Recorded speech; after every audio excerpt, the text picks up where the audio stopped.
the event of this vital hour of epidemic, our idea is to design a diagnostic kit that can detect the presence of virus rapidly even when the virus is present in low concentration.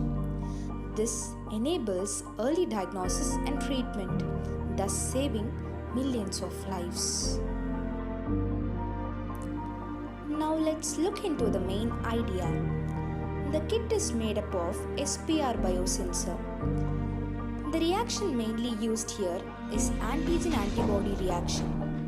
The virus infects the body cells by combining with angiotensinogen converting enzyme that are present abundantly in the cell membrane. Thus, we are using ACE2, which reacts with the spike protein on nCoV-19 for detection. The kit contains a light source, gold plate and a photodetector. An infrared light of 1300 to 1500 nanometer or a visible light of higher wavelength is used. The gold plate is coated with angiotensinogen converting enzyme 2, that is ACE2. This acts as an immovable ligand on a metal surface. The photodetector collects and produces an interference pattern.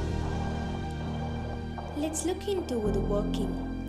A sample of sputum or mucus is taken and placed on the sensor surface, which is coated with ACE2.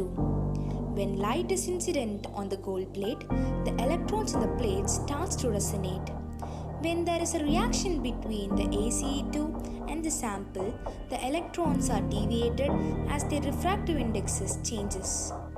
The electrons are collected by the photodetector and an interference pattern is produced.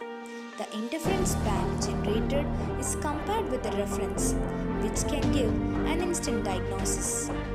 When there is a difference between these two bands, the sample is positive.